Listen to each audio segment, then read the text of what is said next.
നമ്മുടേതല്ലാത്ത കാറ്റിനെ പൂക്കളെ, നമ്മുടേതല്ലാത്ത കാറ്റിനെ പൂക്കളെ, നമ്മുടേതല്ലാത്ത കന്നിനെ പക്ഷിയെ, നമ്മുടേതല്ലാത്ത കന്നിനെ പക്ഷിയെ നമ്മൾ പരസ്പരം വിൽക്കുന്നതെങ്ങനെ? നമ്മൾ പരസ്പരം വിൽക്കുന്നതെങ്ങനെ?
ആഗോളതാപനം മരമാണ് മറുപടി.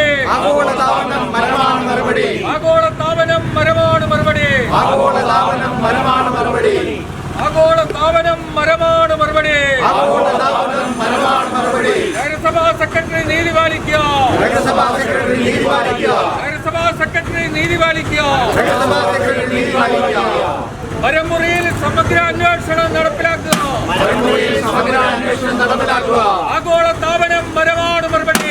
ആഗോളതാപനം മരമാണ് മറുപടി. നഗരസഭാ സെക്രട്ടറി നീതി പാലിക്കുക. നഗരസഭാ സെക്രട്ടറി നീതി പാലിക്കുക. നമ്മുടേതല്ലാത്ത കന്നിനെ പക്ഷിയെ, നമ്മുടേതല്ലാത്ത കന്നിനെ പക്ഷിയെ, നമ്മുടേതല്ലാത്ത കന്നിനെ പക്ഷിയെ നമ്മുടേതല്ലാത്ത കന്നിനെ പക്ഷിയെ നമ്മൾ പരസ്പരം വിൽക്കുന്നതെങ്ങനെ? ആ 13 മരങ്ങളിൽ നിന്ന് പാരിസ്ഥിതിക സേവനം എന്ന് പറയുന്നത് 9,50,000 രൂപ ഒരു വർഷം പാരിസ്ഥിതിക മൂല്യം കണക്കാക്കിയാലുണ്ട്. അങ്ങനത്തെ 13 മരങ്ങളാണ് വെട്ടി മാറ്റിയിട്ടുള്ളത്.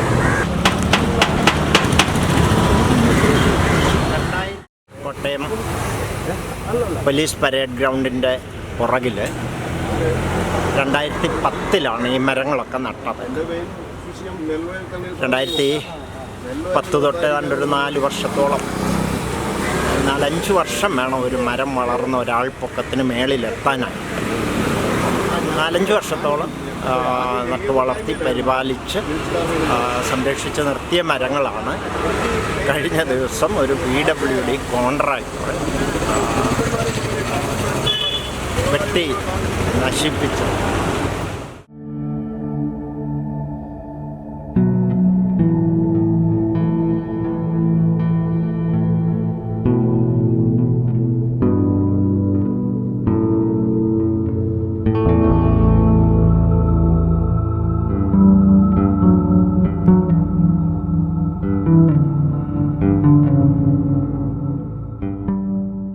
പ്രിയപ്പെട്ടവരെ നമസ്കാരം. കോട്ടയം ലോഗോസ് കുഷപ്പേട് റോഡിൻ്റെ ഇടതുവശത്തുള്ള 13 മരങ്ങളാണ് മുറിച്ചു മാറ്റിയിട്ടുള്ളത്. പ്രതികരിക്കാതിരിക്കാൻ നിർവാഹമില്ലാത്തതുകൊണ്ടാണ് വ്യത്യസ്തമായൊരു സമരരീതി ഞങ്ങൾ പരിസ്ഥിതി പ്രവർത്തകർ ഇന്ന് ഇവിടെ ആവിഷ്കരിച്ചത്. ജില്ലാ ട്രീ കമ്മിറ്റികൾ നിലവിലുണ്ട്, അവർക്കുള്ള അധികാരങ്ങളെല്ലാമുണ്ട്. എന്നാൽ നഗരസഭാ സെക്രട്ടറിക്ക് ഈ മരമുറിയുമായി ബന്ധപ്പെട്ട് യാതൊരു അറിവുമില്ല എന്നാണ് അദ്ദേഹം പറയുന്നത്. PWD ചോദിച്ചപ്പോൾ അവർക്കറിവില്ല. ഞങ്ങൾ പിന്നെ ആരോട് പോയി തിരക്കും?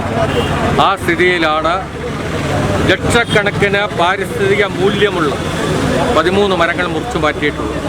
അത് പൊതുജന ശ്രദ്ധയിൽ കൊണ്ടുവരുന്നതിന് വേണ്ടിയും ഇനിയും കൂടുതൽ മരങ്ങൾ മുറിക്കാതിരിക്കുന്നതിന് വേണ്ടിയും ഈ മരം മുറിച്ച് കള്ളത്തടിയായി കൊണ്ടുപോയവർക്കെതിരെ നിയമപ്രകാരം കേസെടുക്കണമെന്നും ആവശ്യപ്പെട്ടുകൊണ്ടാണ് ഇത്തരത്തിലൊരു കൂട്ടായ്മ സംഘടിപ്പിച്ചത്. ആ സമരം വിജയമായി പര്യവസാനിച്ചിരിക്കുകയാണ്. ഞങ്ങൾ തുടർ പരിപാടി എന്നത് നിയമ പോരാട്ടമാണ്. ഇതിവിടെ നടത്തിയതുകൊണ്ട് മാത്രമായില്ല, ഇതിൻ്റെ എല്ലാ വശങ്ങളും ക്രോഡീകരിച്ചുകൊണ്ട് ഇനി ഞങ്ങൾ വരും ദിവസങ്ങളിൽ നിയമ പോരാട്ടത്തിന് തയ്യാറെടുക്കുകയാണ്. എന്തായാലും മരം മുറിക്കുന്നതിന് വേണ്ടി കേരളത്തിൽ പ്രത്യേകിച്ച് ഒരു നിയമമുണ്ട്. ആ നിയമം പാലിക്കാതെ ആര് മരം മുറിച്ചാലും അതിനെതിരെ ശക്തമായ പ്രതിഷേധം പരിസ്ഥിതി പ്രവർത്തകരുടെ ഭാഗത്തു നിന്നുണ്ടാവും എന്ന ഒരു ഓർമ്മപ്പെടുത്തലാണ് ഈ സമയത്ത് എല്ലാവരുമായി പങ്കുവയ്ക്കാനുള്ളത്.